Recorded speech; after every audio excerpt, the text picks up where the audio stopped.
ඔයාලා හැමෝටම සුබ අලුත් අවුරුද්දක් වේවා.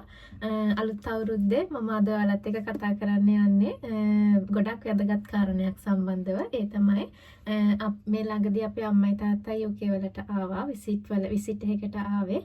ඒ අවස්ථාවේදී ඒගොල්ලන්ට විසිට් වීසා එක ලබා ගන්නකොට මොනවාද ඩොකියුමන්ට්ස් පැත්තෙන් අපි අප්ලෝඩ් කරේ කියලා සහ මොනවාද ආපු චැලෙන්ජස් එයාලා ලංකාවේ ඉඳන් මෙහාට එද්දී මොනවාද ආපු චැලෙන්ජස් එයාලා කොහොමද ඒවා ඕවර්කම් කරේ කියලා කියන්න තමයි මම මේ වීඩියෝ එක ගෙනාවේ. මම හිතනවා ඔයාලට මේ කරුණ වැදගත් වෙයි කියලා. ඔයාලගේ අම්මලා තාත්තලා හෝ කවුරු හරි කෙනෙක් විසිට් වීසා එන්න try කරනවා නම් එතකොට මම මේ කියන කරුණ වලින් සමහර ඒවා ඔයාලට ගොඩක් වැදගත් වෙන්න පුළුවන්. මම හිතනවා ඔයාලා මගේ මේ වීඩියෝ එකත් එක්ක ටිකටම රැඳී ඉඳී කියලා. මම මුලින්ම කියන්නම් මොනවාගේ ඩොකියුමන්ට්ස්ද අපි අම්මටයි තාත්තටයි වීසා ඇප්ලයි කරන process එකේදී සබ්මිට් කරේ කියලා. ඇත්තටම එයාලට ඕන valid passports passport එකක්. ඒ passport එක ඔයාලා check කරලා බලන්න. ඔයාලගේ අම්මලා ගොඩක් කලින් නම් passport එක හැදුවේ මාස 6ක්වත් ඉස්සරහට expire date එක තියෙනවද කියන expire වෙන්න මාස 6ක්වත් තියෙනවද කියලා බලන්න. ගොඩක් ආසන්න කාලේ expire වෙන passport එකක් නම් අනිවාර්යයෙන් මේක renew කරගන්න visa apply කරන්න කලින්.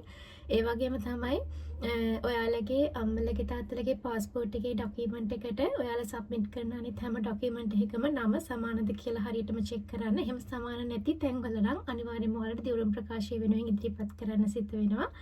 අපි අම්මටයි තාත්තටයි වීසා ඇප්ලයි කරන process එකේදී අපි ප්‍රධාන වශයෙන්ම හේතු සාධක දෙකක් උඩ තමයි අම්මටයි තාත්තටයි වීසා ඇප්ලයි කරේ. ඒ තමයි මගේ ග්‍රැජුවේෂන් සෙරමනි එකට සහභාගී වීම සහ මගේ අක්කගේ බබා විසිට් කරන්න එනවා කියන මේන් පර්පස් දෙකට අනුව තමයි අපි වීසා ඇප්ලයි කරනකොට ඉන්විටේෂන් ලෙටර් එක යාළ වෙනුවෙන් සකස් කරේ. එතකොට ගොඩක් වෙලාවට ඔයාලා MSc එකක් හෝ PhD එකක ග්‍රැජුවේෂන් වෙන අවස්ථාවකදී නම් මෙහි UK වලට අනිවාර්යයෙන්ම ඉතා ඉක්මනට අම්මටයි තාත්තටයි වීසා හදාගන්න ලෙහෙසි.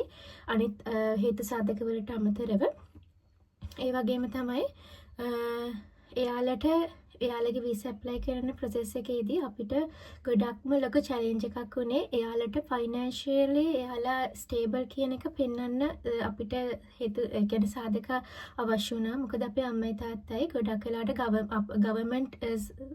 government officers නෙවෙයි. එතකොට එයාලට pension එක නැති නිසා එයාලට වෙන ක්‍රමයකින් එයාලා financially stable කියලා පෙන්වන්න අපිට සිද්ධ වුණා. අම්මයි තාත්තා නම් බිස්නස් කරපු නිසා තාත්තට කිසි ප්‍රශ්නයක් වුණේ නැහැ. තාත්තගේ බිස්නස් වල තියෙන ඩොකියුමන්ට්ස් දාලා එයාට සැලරිස් එන්නේ මේ විදියට, එයාට ඉන්කම් එකක් එන්නේ මේ විදියට කියලා අපිට පෙන්වන්න පුළුවන් වුණා. ඒත් අපේ අම්මට තමයි ලොකුම චැලෙන්ජ් එක වුණේ. අපේ අම්මාට කිසිම ජොබ් එකක් නැහැ ලංකාවේ. අම්මා හවුස් වයිෆ් කෙනෙක්. එතකොට අම්මට ගවර්න්මන්ට් පෙන්ෂන් අපිට පෙන්වන්න විදියකුත් නැහැ. ඒ කියන්නේ කන්ටිනියුවස් ඉන්කම් සෝස් එකක් පෙන්න ගන්න ක්‍රමයකුත් නැහැ ඇත්තටම. ඒක නිසා අපි ඇත්තටම අම්මට මෙහෙම එනවා කියලා හිතාගෙනම අවුරුද්දක් විතර තිස්සේ ඉඳන් අපි ප්ලෑන් කරලා අම්මගේ නමට තියෙන ඉඩමක් ඇත්තටම රෙන්ට් කරලා ඒකෙන් කන්ටිනියුවස් ඉන්කම් එකක් එන විදියට අපි සෝස් එකක් හදාගත්ත ඉන්කම් සෝස් එකක්. අපි ඒක තමයි පාවිච්චි කරේ අම්මගේ ඉන්කම් සෝස් එක විදියට. ඇත්තටම ඒ සඳහා රෙන්ටල් ඇග්‍රීමන්ට් එකක් අපි හදලා ඒ අම්මගේ බදු ඔප්පු ඔක්කොම ඉංග්‍රීසි ට්‍රාන්ස්ලේට් කරලා මේ වගේ දේවල් අපිට වීසා ප්‍රොසෙස් එකේදී සබ්මිට් කරන්න වුණා. ඒ හැරෙන්න අපේ තාත්තට ලොකු ෆයිනෑන්ෂියල් ප්‍රශ්නයක් තිබෙන්නේ අපිට වීසා දාන ප්‍රොසෙස් එකේදී අපිට ඉදිරිපත් කරන්න ඒක ලීසින් කරගන්න පුළුවන් වුණා ඇත්තටම. මේ ටික තමයි ඇත්තටම විශේෂයෙන්ම අපි වීසා ප්‍රොසෙස් එකේදී අර සාමාන්‍ය ප්‍රොසීඩියර් එකට අමතරව අපිට මුහුණ පාන ලොකුම චැලෙන්ජ් එක අම්මගේ ඉන්කම් සෝස් එක පෙන්වන විදිය. ඊට අමතරව අපි හැම ඩොකියුමන්ට් එකක්ම අපිට ඕන කරන හැම ඩොකියුමන්ට් එකක්ම සිංහලෙන් නම් තියෙන. අපි හිතමු අපේ අම්මගේ තාත්තගේ ප්‍රොපර්ටිස් වල තියෙන ඔප්පු ඩීඩ් හැම දෙයක්ම අපි ඉංග්‍රීසි ට්‍රාන්ස්ලේට් කරන්න ඕන වුණා. ඒ වගේම නම් වෙනස් තැන් අපිට දියුණු ප්‍රකාශ වලින් ඒවා ප්‍රූව් කරන්න සිද්ධ වුණා. ඒ නම හැම තැනකම සමානයි කියලා. මේ වගේ දේවල් තමයි ඇත්තටම අපි ඉදිරිපත් කරේ. ඒ වගේම තමයි අම්මටයි තාත්තටයි හොඳයි ඇත්තටම ඩිපොසිට් එකක් තියෙනවා නම් ලංකාවේ බැංකුවේ එක. එතකොට අනිවාර්යයෙන්ම මේ ඩිපොසිට් එක මේන්ටේන් කරන්න සහ ඩිපොසිට් එක කවදා හරි ගන්න ඕන නිසා අම්මයි තාත්තයි මෙහි ඇවිත් අනිවාර්යයෙන්ම ලංකාවට යනවා කියලා ඒක හොඳ ප්‍රූෆ් එකක්. ඒ වගේම එයාලගේ ෆයිනෑන්ෂියල් ස්ටේබල් එකක්, එයාලට ෆයිනෑන්ෂියල් ස්ටැබිලිටි එකක් තියෙනවා කියලා පෙන්නන්නත් ඒක හොඳ ටිප් එකක්. එහෙම ඩිපොසිට් එකක් තියෙනවා නම් අනිවාර්යයෙන්ම ඒ බැංක් ඩිපොසිට් සර්ටිෆිකේට් අනිවාර්යයෙන්ම වීසා ඩොකියුමන්ට්ස් වලට ඇටච් කරන්න. අපිත් එහෙම කරා.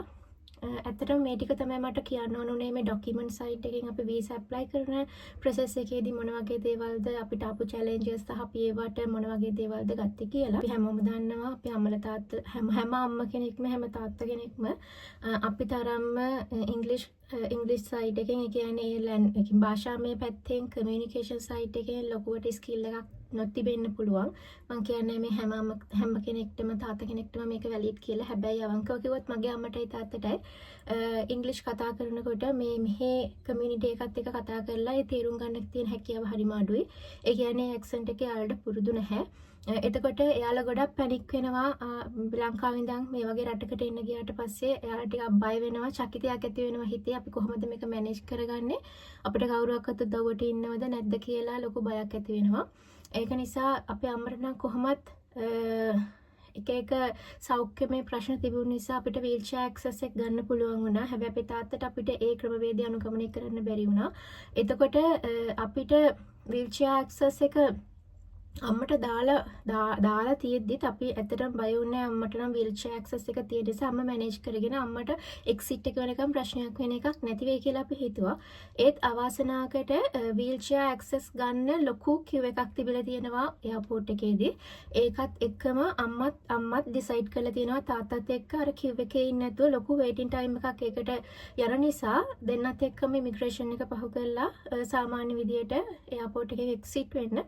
එතකොට මේ අවස්ථාවේදී අපි මේ ගැන කලින්ම හිතලා බලලා ලංකාවේදී අපි කලින්ම හිතලා බලලා අපේ අයියලා අක්කලා ඇත්තටම ලොකු සපෝට් එකක් දුන්නා. එයාලට හැම අවස්ථාවකදීම කියන්නේ වීල්චෙයාර් ඇක්සස් එක ගත්තොත් හදිසියවත් අපේ අම්මට වීල්චෙයාර් ඇක්සස් එක ගන්න පුළුවන් වුණොත් ඒ අවස්ථාවේදී වීල්චෙයාර් ඔෆිසර්ව ඇඩ්‍රස් කරලා අපි ලෙටර් එකක් ලිව්වා. අපේ අම්මටයි තාත්තටයි මෙන්න මේ වගේ වීක්නසස් තියෙනවා, දුර්වලතා තියෙනවා, ස්පීකින් ඇබිලිටි එක අඩුයි. ඒක නිසා යාළුවට ලගේජ් එක කලෙක්ට් කරගන්න, යාළුවගේ ලගේජස් කලෙක්ට් කරගන්න, ඉමිග්‍රේෂන් එකේදී යාළුවා එක්සිට් එක වෙනකන් ගයිඩ් කරන්න කියලා අපි හරිම කාරුණිකව ඉල්ලීමක් කළා ලෙටර් එකක් ලියලා දුන්නා.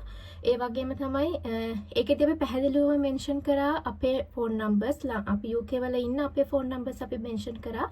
ඔයාලට හදිසියෙ මොකක් හරි ප්‍රශ්නයක් වුණොත් අපිව කන්ටැක්ට් කරගෙන අපෙන් විස්තර අහගන්න කියලා අපි යාලට අපේ ෆෝන් නම්බර්ස් මෙහි වැඩ කරන මගේ සහ මගේ හස්බන්ඩ්ගේ අයියගේ සහ අක්කගේ හස්බන්ඩ්ගේ ෆෝන් නම්බර්ස් ඒ ලෙටර් එකේ අපි මෙන්ෂන් කරලා යවුවා.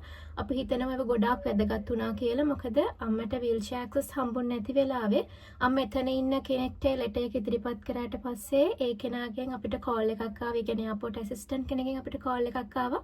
ඔයාලගේ අම්මයි තාත්තටයි වීල්චෙයාර් ඇක්සස් ගන්න ගොඩාක් වේටින් ටයිම් එකක් ඉන්න වෙනවා. එයාලට ඇවිදින්න පුළුවන් නිසා දැනට අපි ඉමිග්‍රේෂන් එකට යවන්නද කමක් නැද්ද කියලා අහලා. ඒ වෙලාවේ මම එයාලට ඉන්ෆෝම් කරා මෙයාලට ඉංග්‍රීසි කමියුනිකේෂන් ස්කිල් එක අඩුයි. ඒක නිසා එයාලට ගයිඩ් කරන්න උදව් කරන්න එක්සිට් එක වෙනකන් එන්න කියලා ලගේජස් කලෙක්ට් කරගෙන. ඒ නිසා එයාලට ඒ ඇසිස්ටන්ට් එයාලගේ ඉමිග්‍රේෂන් එක වෙනකම්ම උදව් කරලා තිබ්බා. ඉමිග්‍රේෂන් එක පහුවෙලත් එයාලට ලගේජස් කලෙක්ට් කරගෙන එයාපෝට් එකෙන් එක්සිට් වෙනකම්ම ඒ ඇසිස්ටන්ට් එයාලට උදව් කරලා තිබ්බා. ඒ හැම අවස්ථාවකදීම ඇත්තටම අපි හිතුව අම්මට වීල්චෙයාර් ඇක්සස් ලැබේ කියලා. ඇත්තටම අවාසනාවට ඒක නොලැබුණත් ඒ අපි ලියපු ලෙටර්ස් නිසා ඇත්තටම ඒක ලොකු උදව්වක් වුණා එයාලට පැනික් වෙන්නේ නැතුව, බය වෙන්නේ නැතුව මේ ජර්නි එක කම්ප්ලීට් කරගන්න. ඇත්තටම අනිත් දේ තමයි අපි ඉමිග්‍රේෂන් එකේ පහු කරනකොටත් ඉමිග්‍රේෂන් ඔෆිසර්ටත් අපි ලෙටර් එකක් වෙනමම ලිව්වා. අපේ අම්බලට තාත්තට මේ වීක්නස් එක තියෙනවා. ඒක නිසා හදිසියෙ මොකක් හරි තොරතුරක් දැනගන්න වුණොත් අපිට කෝල් කරන්න කියලා. ඇත්තටම ඒ අවස්ථාවේදීත් ඉමිග්‍රේෂන් ඔෆිස් අපිට කෝල් කරා. අපිට කෝල් කරලා අපෙන් අම්මයි තාත්තගේ මෙහෙම දෙන්නෙක් ඇවිත් ඉන්නවා. එයාලගේ සම්පූර්ණ නම් මොනවාද? ඔයාලගේ සම්බන්ධතා මොනවාද? එයාලා ආවේ මොන හේතුවක් නිසාද? ආයි යන්නේ කවදටද වගේ තොරතුරු ටිකක් අපෙන් විස්තර ඇහුවා. ඒ වගේ මෙයා අපෙන් ඇහුවා යා රිටර්න් ටිකට් එකක් තියෙනවා නේද ඒක මට පෙන්වන්න කියන්න කියලා. ඇත්තට මේ වෙලාවේ අපි අම්මටයි තාත්තටයි රිටර්න් ටිකට් එකක් බුක් කරලා තමයි තිබ්බේ. මම ඔයාලට අනිත් දේ කියන්න කැමතියි. ඔයාලගේ අම්මටයි තාත්තටයි ඔයාලා එන්න මෙහෙට එන්න try කරනකොට ගොඩක් අය එන ටිකට් එක විතරක් බුක් කරනවා යන ටිකට් එක බුක් කරන්නේ නැතුව රිටර්න් ටිකට් එක බුක් කරන්නේ නැතුව. එහෙම කරන්න එපා. මම දන්න ගොඩක් වෙලාවට කැන්සල් කරන්න පුළුවන් විදිහට රිටර්න් ටිකට් එක ඔයාලට බුක් කරන්න පුළුවන්. ඒ විදිහට හරි කමන්නේ රිටර්න් ටිකට් එකක් බුක් කරලා එයාලට දෙන්න. අනිවාර්යයෙන්ම ඉමිග්‍රේෂන් එකේදී ඒ රිටර්න් ටිකට් එක ගැන විමසනවා. මොකද එයාලා ගොඩාක් වෙලාවට try කරන්නේ එනවා වගේම අනිවාර්යයෙන්ම යන්නේකටත් ප්‍රූෆ් එයාලා අනිවාර්යයෙන්ම අහනවා. ඒකට අනිවාර්යයෙන්ම ඔයාලා මතක තියාගන්න අනිවාර්යයෙන්ම අම්මලා තාත්තලා රිටර්න් ටිකට් එකකුත් බුක් කරලා දෙන්න.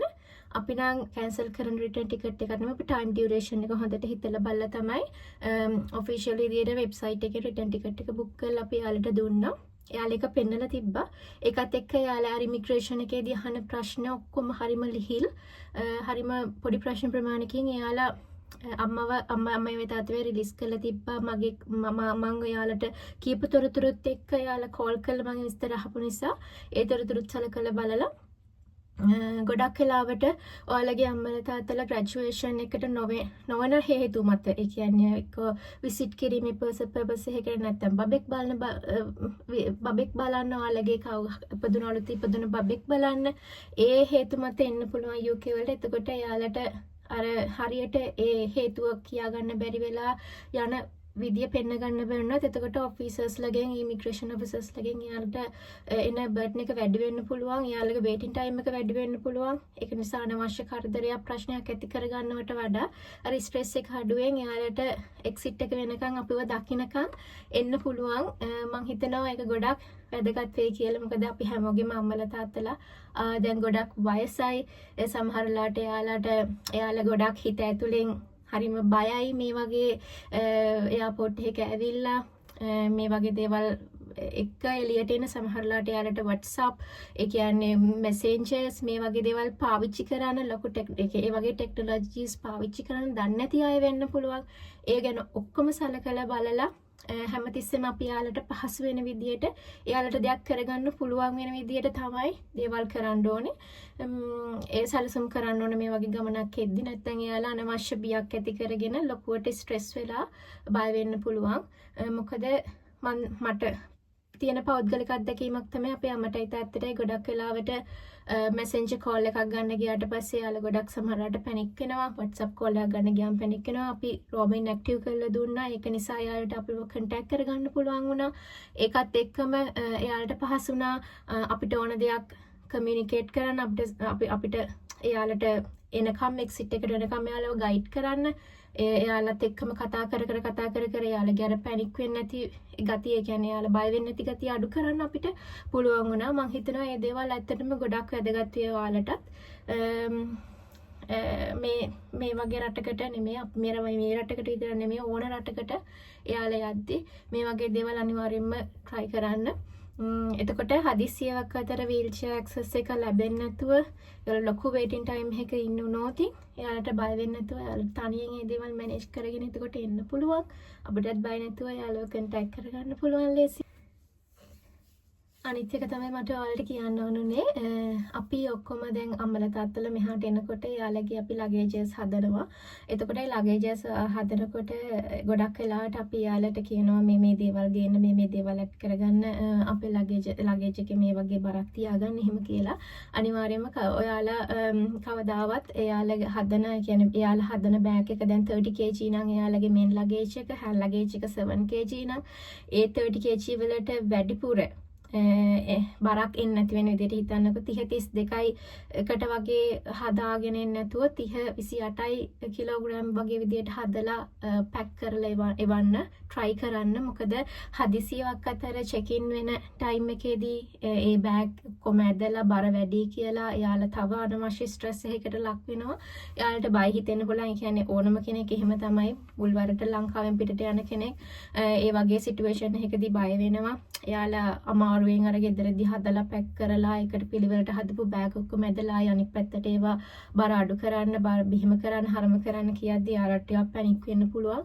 ඒක නිසා අනිවාර්යයෙන්ම බෑග් එයාලා වෙනුවෙන් බෑග් එකක් හදලා පැකින් හදලා එවද්දී අනිවාර්යයෙන්ම ඒ තියෙන වේට් ලිමිට් එකට වඩා අඩුවෙන් එයාලට කිසිම ස්ට්‍රෙස් එකක් වෙන්නේ නැතුව චෙක් ඉන් වෙන්න පුළුවන් වෙන විදියට එයාලගේ ඒ ලගේජස් දෙක හදලා පිළිවෙල කරලා එවන්න. ඒකත් මම හිතනවා ගොඩක් වැදගත් වෙයි කියලා. අනිවාර්යයෙන්ම ඒ ලගේජස් වල එයාලට හොඳට අඳුර ගන්න පුළුවන්. ඒ කියන්නේ හොඳ කලර්ෆුල් මැටීරියල් එකකින් අරගත්තපු රෙදි කෑල්ලක් හරි හොඳට පේන විදියට ටැග් කරලා එවන්න. එතකොට එයාලට ලගේජ් කලෙක්ෂන් කරන පොයින්ට් එකේදී එයාලගේ බෑග් එක ඉක්මනට අඳුර ගන්න පුළුවන්. මොකද ඒ තියෙන ස්ට්‍රෙස් එකත් එක්ක එයාලට එයාලගේ බෑග් එකේ කලර් එකත් මමතක වෙන්න පුළුවන්. අලුතෙන් ගත්තපු ලගේජ් එකක් නම් මම කියන්නේ මේ වගේ දේවල් වෙන්න පුළුවන්.